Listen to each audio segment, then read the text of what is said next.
So, Jackie, thank you very much for making time to share your insights into the future of leadership. But before we go into the future, would you mind sharing a little bit about your own background? Yes. Where did you grow up? Well, I was born in a small village in the north of the country called Runnymede. It's a village that's part of a tribal authority called Mathebula. Right. So yes, I'm from Limpopo. And Jackie, what was your dream career when you grew up? When I grew up, my dream career was to be a shepherd, which I managed to be. So when I was young, I always marveled to look at the older boys disappearing into the forest, right, and coming back with all sorts of spoils, from the forest, having fruits and and some wild animals and all of that. So I always wanted to be a shepherd. So you were herding cows? Yes, I was herding cows and goats, and that times we also used to have donkeys. Okay. Yes, yeah. So that was actually one aspect of my upbringing that shaped me a lot, because I was actually taught to be a doctor for animals. It passed from one shepherd to another. Okay. So as you look after these animals, so you learn to treat them when they're ill and all of that, because in the village there's no vet. Right. So that shaped me a lot to basically look after, to take care of, and to be self-sufficient, because when you're in the bush, you have to sort out your lunch and what to eat and all of that. So right, nature becomes your kitchen, basically. Okay. So who inspired you, Jackie, in your early days? Actually, there are two people who inspired me.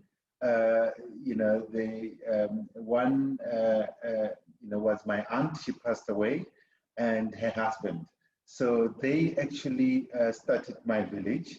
My aunt's husband was the principal of the school, which he started. He started the village, and he started the school in my village.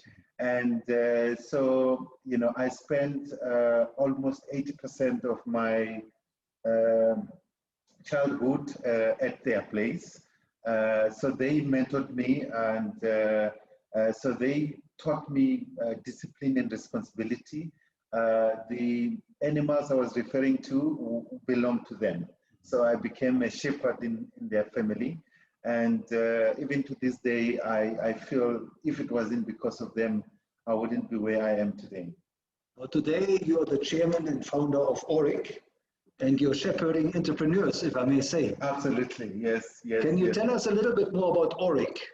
At Aurik, this is one of the most fantastic business you can ever be in. If you love children, what we do here is the same as being a parent. So we've got over 1,000 small businesses that we look after, as similar to our kids. And our business model basically is we have these businesses within corporate supply chains. So the corporates become our clients, and then the small businesses becomes our beneficiaries. So you can say we are in supply chain development, in a sense that the businesses are in the supply chain, and the corporates hire us to incubate these businesses. These are businesses with turnover of up to 50 million rands per annum. Right. So this is wonderful. So we incubate them. We've got mentors. We've got up to about 100 mentors that go and work in the businesses. So we're not a business training institution at all. Right. So they work in the businesses. Hands-on. Yes, hands-on, and it's systems-based. So we don't have mentors that go and tell the small businesses what to do, right, but we look at the systems to see first whether they've got the correct systems, and secondly, whether those systems are working properly. Just to give you one example, say it's the financial management system or management accounting and accounting. So first it will start with the software that they're using, and that they have their periodic financial statements released, whether it's weekly or monthly or quarterly, and that ends with the annual financial statements, right. Which then are audited and all of that. So we would check whether that system is working properly. It's not just an Excel spreadsheet right. Or they're just paying their salaries via the bank account and all of that. It doesn't come to a proper financial management system. So just to give you an example, so it will be operational management system, marketing system, human resources management system, and other systems within an organization. And you're operating in Southern Africa, the UK, I believe? Yes, and then we want to also expand our wings to the rest of Africa. As you know, there's a need in Africa for small businesses. We feel that the future of any country economy would be linked to the success of small businesses. We are currently looking at Mozambique, but I'm sure we will be moving to more African countries in the future. And Jackie, looking back over your career, would you say there was a major turning point? Yes, there are a few turning points, I can mention. And ironically, those turning points, were triggered by either circumstances or by individuals. The first turning point was when I completed my matric. So I had to decide to, at that stage we used to have teachers training colleges. I had to decide to go to to the local teachers training college, which like 2 kilometers from my home, right. Not even my hometown. It was in my home township. Okay. Or I could decide to go to university. So going to university, I didn't have a sort of a financial guardian. So I had to find some ways and means to go to the university. So I made a deal with my sister, who was then married, to say, listen, I still remember the admission fee was $1,000. I said, give me $1,000 and you forget about me. I'll find my way. And that was the deal of my life, because she didn't have $1,000, so she went around and raised $1,000, and she gave it to me, and I kept my word. And I never went back to her, because I found my way through university by myself. I studied a business in university. I was a photographer, and I made lots of money being a photographer. And that was fantastic. I had great university years. The first year, obviously, it was a bit difficult. But when towards the end of the first year, started being an entrepreneur, and started my photography business, and it was great. And then obviously subsequent years, I did very well my first year. Then I managed to get the bursary for myself, and I raised some other money while I was still at university. So I took myself through university. So Jackie, what's your best memory from your university days? Well, the best memory was when I was at university. It was during unfortunately the apartheid years. So the best memory was when we were actually throwing rocks to the police, and when we went to the university hall to dance reggae music. Right. So that was the best. So weekends would go there and just sing and dance. So that was wonderful. And of course, I also enjoyed some of the academic studies, especially politics and philosophy. I was fortunate, to study the three. As you know, they are linked, politics, philosophy, and economics. Right. So I think for any young person, that molds you, because You learn to understand about, how people do the things they do, and how government do the things they do, and how monetary policies and the economic policies in the society operate. So I was fortunate to that extent, and I mean, that was the best for me. I still up to this day study some of the philosophers such as Plato, Aristotle, Machiavelli, and others, So yeah. So is it fair to say you're a business philosopher? Well, you can say that, but I think those great minds shaped history. They're still shaping the world today, and I would advise any young leader to actually pick, any of those philosophers, and even modern philosophers.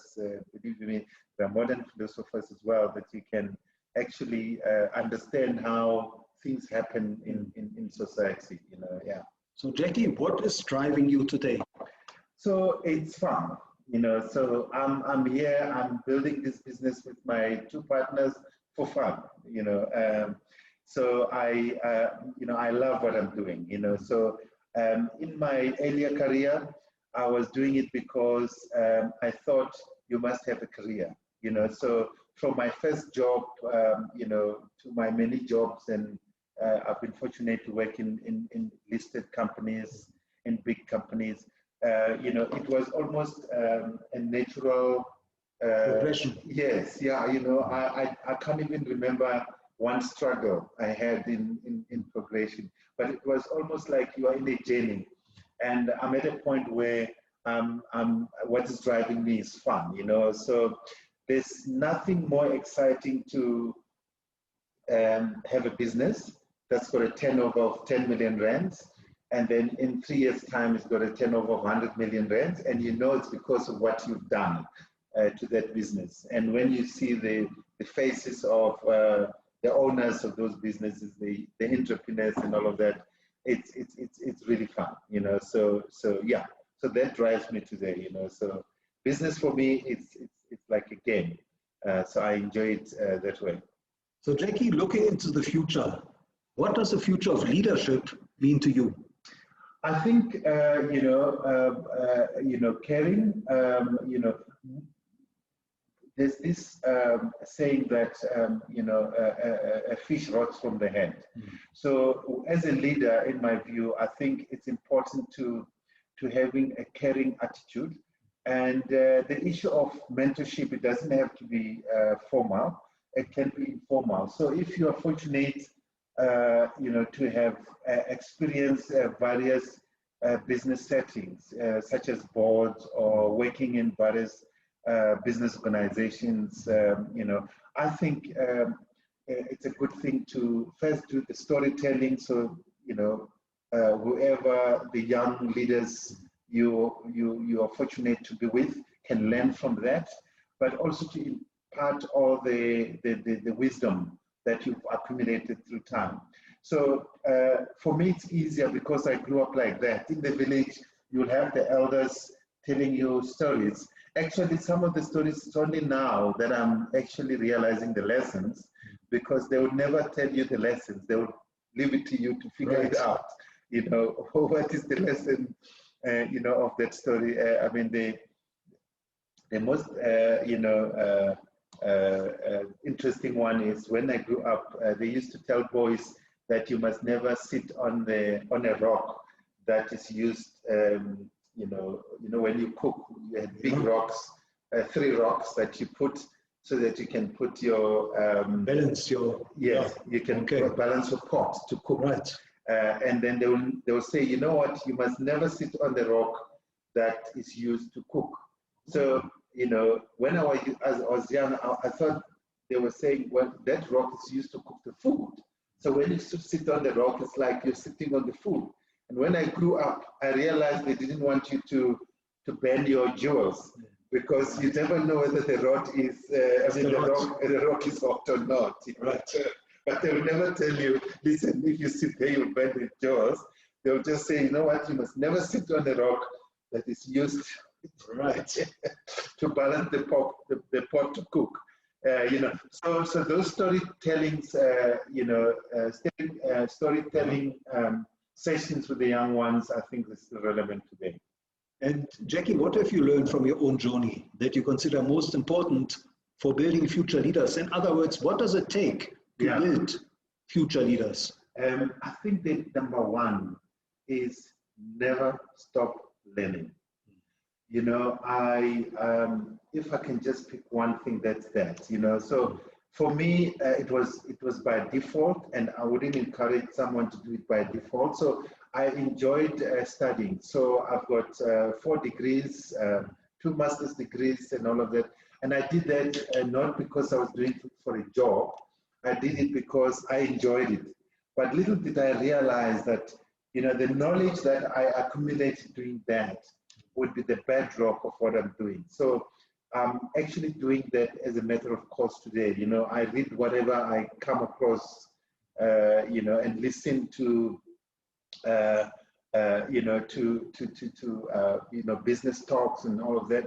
And for the young leaders, it's easy these days because you can just listen to an audiobook in your car. So, when I was growing up, you had to actually sit down and read a book. So these days you can be driving and listening to a book. So I think technology has made it easier. But I would encourage all young leaders who really want to have, long-lasting success to never stop learning.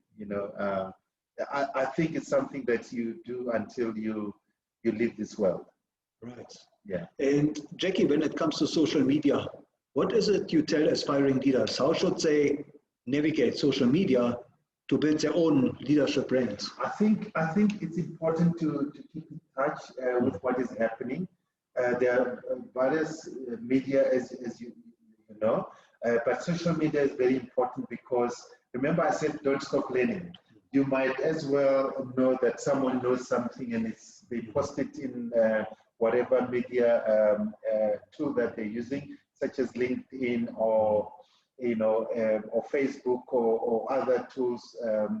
So it's important to actually keep in touch with that. Fortunately, these days, you have business organizations that have got LinkedIn accounts, for instance, Facebook accounts. I've got a trust, that's helping startup businesses that's got a Facebook page. Right. So I think it's important to first, because there are fake news, first to identify credible sources of social media to use, and secondly to devour whatever you can, because it's part of that learning. Right. Yes. Yeah. Now, Jackie, what is your advice for future leaders in terms of challenges? What are some of the biggest challenges they should expect to encounter in their career? I think the first advice I can give to future leaders is you must love failure. Failure, if it was a person, you must hug it, you must embrace it, you must kiss it, you mustn't kick it out. Failure is the most important thing. If you have failure, I marvel you because it's a blessing. So the first advice is love failure, because without spectacular failure, there won't be any success. I still have to find one successful business person that has gone through a journey without failure. So failure, it's painful, especially if it repeats, but it's something that is good for growth. If I can give one example, people don't know, Dr. Nick, that today we're enjoying light here. If you look above, you see there's a light bulb there. And, at night, you see cities, it's full of lights. And apparently when you are in space, you can see patches of cities. Right. That we owe it to a guy that has failed between 7,000 and 10,000 times, Thomas Edison. So if he didn't fail, I'm not saying 10 times, 10,000 times. So if he didn't fail that number of times, we wouldn't be having this. Maybe we still be carrying lanterns or something like that. But you know, for scientists, it's easy because if you do use experimental method, you know you have to run so many experiments to achieve your results. But it just shows that you know, God, when He created us, He wanted us to make us strong through failure. So that's the one advice I'll give to young leaders. The second advice is, you know, ironically, I just had a session before this meeting with one very energetic, high potential person whose career is actually almost a ruin because of lack of emotional intelligence. So the second thing is emotional intelligence, because remember, it all works in the brain. So then let your emotions cloud your judgments, because you will regret afterwards. You know, when you are sitting quietly and everything is relaxed, you'll regret that word that you said or that action that you took. I mean, some people even kill other people and they regret afterwards. So the second thing is emotional intelligence, they have temperament, you know, and the third issue, which I was taught today, I'm still trying to learn that, is communicating. You know, communication is key because, you know, if you're an introvert like myself, you tend to feel that people understand everything what's going on in your mind, you know, because you keep on having solutions and talking in your mind, but people have got no clue what's happening in your head. So, you know, whether it's a need or whether it's an explanation, whether it's you are selling a product, you know, it's not to be afraid of communication, you know, because that's when you're going to achieve the results. Now, Jackie, if you were to design a curriculum for future leaders, what are some of the new skills you would want to factor in? I think the first skill would be technology. You know, to be savvy in terms of technology. We are a bit fortunate that COVID has actually amplified the need for technology. Today, the world changes so fast that, you know, if you are not able to use technology, you can be an astute leader, then you'll be forever trying to catch up. So the second thing would be to have a broader view of the world around you. I was fortunate to do an MBA. Before I did an MBA, I never realized this, because you tend to always gravitate to your area of expertise. Say you are a doctor, you always think the world, you define the world in terms of medicine. If you're an engineer, you define the world in terms of engineering. So you don't have to do an MBA like myself, but you must have a sort of a broader view of what's happening around you, because when you are a leader, you know, you don't lead people who are like you lead diverse teams. So you must be able to understand, you know, how they do the things they do because of their background. You know, so that would be, you know, the one aspect of that curriculum that I would put on. Something that doesn't happen a lot in business organization, I would include as part of that curriculum, you know, to have a fun hour, you know, every day. You know, because you know, as you know, we sit in offices, we sit in our cars, and then we don't have time to exercise our bodies, our mind, and all of that. And as human beings, that's why we have legs. We are meant to be active. So, you know, surprisingly, I would include in that curriculum and fun hour, however way that fun would be, because it stimulates creativity. It's good for you know, when the blood is flowing into your brain, into your heart, and all of that, and your body is happy and all of that. So I would actually encourage that. You know, if it's in the formal academic setting, could be in the form of games and all of that. Something that would be fun, basically for my young leader students. And Jackie, as a mentor to future leaders, can you maybe share a success story or two where you mentored an upcoming leader and that person took your advice to heart? Well, personally, I was fortunate that my success stories were linked to some of my own mentors.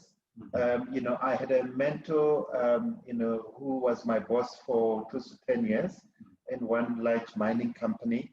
So what he did, I don't know if he did it by, it was planned or it was default. He just put me in the pool. He just took me and throw me into the pool and say, you swim. And little did I realize that will shape me in my future. So that's the first success, and I achieved incredible success. Some of the successes actually had impact on the whole country, just because I was put out there. So I would say, if you have an opportunity to to be on the forefront of something, don't be afraid, don't be shy. Go there. If you are in a meeting and an idea comes, don't think it's going to be a stupid idea. Say it. If it's a stupid idea, then it's also not a problem. So that's the other thing. And the other thing, the next one is the idea of initiativeness. There's no stupid idea. I mean, this business. Today we employ more than 100 people. And it was an idea. I remember it was an idea. I was going on holiday. I love going to the coast. I know you like going to KwaZulu-Natal. I was going to the Western Cape. And I had this idea. And I could have just continued driving. I pick up the phone. And then I called, one of my partners and said, I've got this idea. Let's start a business to do X, Y, and Z. And then rather than to say, Jackie's all day time says, I think it could be a good idea. Let's talk about it when you're back. And like they say, the rest is history. And then we have this fantastic organization where we have, really great impact on smaller businesses. So if you have an opportunity to initiate anything, start it. If it fails, it's not a problem. You learn out of it. But it might be the next great idea that the world needs. Absolutely. Yeah. And Jackie, are there any role models of leadership that you would suggest future leaders should study? I think there are plenty of role models. Obviously, most of them are measured by wealth, but I can sort of start politically with our own former president, Nelson Mandela. And there, if you really want to start humility, and I would add that it's called accurate thinking. People don't know that most of the things that former Nelson Mandela did was based on accurate thought. So he never just spoke from the heart, but he also, checked the veracity or the factualness of whatever he was putting forward. That's why he was an author. So that's the one aspect that I learned, because as you know, if you look at theories of leadership, in the past they used to say, there's a personality theory of leadership, but that was actually, basically not put as the main theory, and you had transformational leadership, as contingency type of a leadership that's based on the situation and all of that. But it's a leadership that's based on what is happening today, because then the leadership becomes relevant, and then so that's political, and then there's also leadership that it's not political, but it's got a lot of power, like the leadership of Mother Teresa. And then from the business point of view, we've got here the Rupert family. but we've got, you know, Bill Gates, you know, Warren Buffett, you know, so that sort of business type of leadership. But you see a common thread to that, and that's love for humanity. It's like God says, okay, one criteria is if you want to be a great leader, you know, if there's no love for humanity, I'll give you so many chances, but you're going to fail. And there you see the Hitler and Stalin and all of them, they fail. But on the other side, where you had this great leadership that is sustainable for a long time, I mean, Bill Gates still have a foundation today. Warren Buffett contributed to Bill Gates Foundation, and it's sustaining. It's never ending. The other leadership in business, I always joke with people about this. There's this Scotsman called Andrew Carnegie. I mean, that guy, at his time, he was one of the richest person, but he said, well, you know, I'm going to give a lot of my money when I die so that it can be used and finish up. You know, this happened in the earliest part of, you know, the 1900s, and even today, his money is being used. It's not finishing up. It's, you know, there are Carnegie Institutes everywhere. Why? Because if that leadership, you know, is good for the society, it's never ending. I can't explain the reason for this, but it just perpetuates itself. You know, I mean, it's like a Mandela Day. It's just continuous and continuous, you know, forever. You know, so yeah. Thank you. And Jackie, how can our listeners connect with you, and where should they follow you? Oh well, they can connect to me via LinkedIn, of course, and via our website, my business, and also via Twitter. Right. You know, so yeah. But you can go into our website or via LinkedIn, and you can connect with me. Yeah. And Jackie, last but not least, is there one piece of advice that you would really like to convey to future leaders that they should implement in their own leadership? I think, you know, I've mentioned some of the lessons, but I think is learning, you know, continuous learning, and, you know, respect for other people, and, you know, emotional intelligence. You know, respect for other people. People think that you need to respect other people because they are older than you. But, you know, whether it's a receptionist, whether it's, you know, a delivery boy or whatever, you know, the Ubuntu, you know, so I would say to future leaders, have that humility, that Mandela humility, that Ubuntu. And then I can tell you, you just be propelled higher, because that energy from those people that you make them smile because you say hello to them, if they are secretary, that energy comes back to you. And for some reason, it just carries you and propels you higher and higher, you know. So, so if you can use that as a habit, you know, I think as a young leader, you know that, you know, you've got infinite possibilities, you know, for success. You know, don't be afraid that, there's only one possibility or one line.